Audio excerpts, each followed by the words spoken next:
Bonjour à tous, on commence avec cette actu.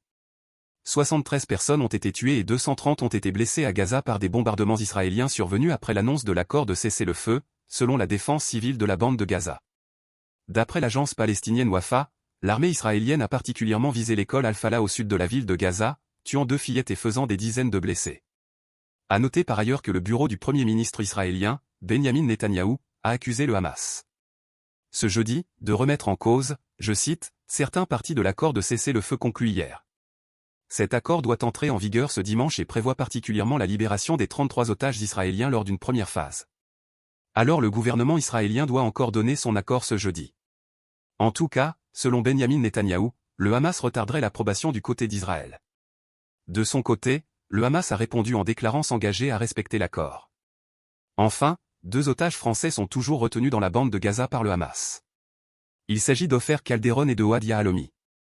Le ministre des Affaires étrangères, Jean-Noël Barrot, a indiqué ce jeudi que la France n'avait pas de nouvelles d'eux depuis de trop nombreux mois, en ajoutant que le gouvernement était en contact étroit avec leurs familles, mais qu'à ce stade, il n'avait pas de certitude sur leur situation.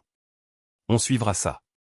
Deuxième actu, une oligarchie serait en train de prendre forme en Amérique, c'est en tout cas ce qu'a déclaré le président américain sortant, Joe Biden, ce mercredi, à 5 jours de l'investiture de son successeur, Donald Trump, à la Maison-Blanche.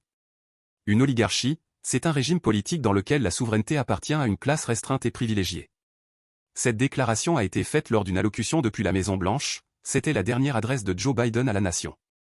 Il a déclaré vouloir mettre en garde on peut aussi imaginer qu'il parle d'Elon Musk, le patron de Tesla, SpaceX et du réseau social X qui rejoindra le gouvernement de Donald Trump. Joe Biden a également évoqué la question de la désinformation dans le pays. En tout cas, Elon Musk, Jeff Bezos, le fondateur d'Amazon, ainsi que Mark Zuckerberg, le fondateur de Tesla, ont évoqué la question de la désinformation dans le pays. Assisteront à l'investiture de Donald Trump le 20 janvier prochain. Troisième actu en France cette fois-ci, le gouvernement de François Bayrou a fait face à une première épreuve ce jeudi, 2 jours après le discours de politique générale du Premier ministre. Une première motion de censure, déposée par la France insoumise, les écologistes et les communistes, a été débattue à l'Assemblée nationale. Elle avait peu de chances de passer, car il lui fallait au moins 288 votes pour être adoptée et le Rassemblement national avait déjà annoncé qu'il ne la voterait pas. Il y avait pas mal de doutes concernant le Parti socialiste, qui a donc décidé de ne pas voter. Le fondateur de la France insoumise, Jean-Luc Mélenchon, avait d'ailleurs menacé les élus de gauche qui n'approuveraient pas cette motion de censure de les faire sauter. De l'Alliance du Nouveau Front Populaire, qui regroupe donc les insoumis, les écologistes, les socialistes et les communistes. En tout cas, avant l'examen de cette motion de censure, François Bayrou a annoncé qu'il soumettrait un nouveau projet de loi sur les retraites au Parlement en cas de progrès dans les négociations entre les partenaires sociaux. En moyenne, les personnes interrogées qui ont déclaré avoir du mal à boucler leur fin de mois sont tombées dans le rouge dès le 16 du mois.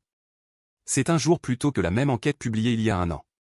Les personnes qui sont le plus concernées sont les jeunes, 29 Perses des 18 à 24 ans sont à découvert chaque mois ou presque, ainsi que 35 Perses des 25 à 34 ans. Même constat chez les parents qui ont au moins un enfant de moins de 15 ans, qui sont 34 Perses à être dans ce cas. Les régions les plus touchées par le découvert bancaire sont dans l'ordre la Bourgogne-Franche-Comté, les Hauts-de-France. Le communiqué pointe plus généralement, je cite, la baisse de pouvoir d'achat à laquelle les Français ont fait face ces dernières années.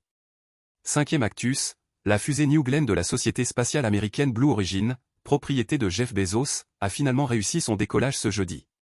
Elle a atteint sa mission principale, qui est la mise en orbite autour de la Terre, au 2e étage de la fusée. Blue Origin n'est cependant pas parvenu à récupérer, comme prévu, le 1er étage réutilisable de la fusée.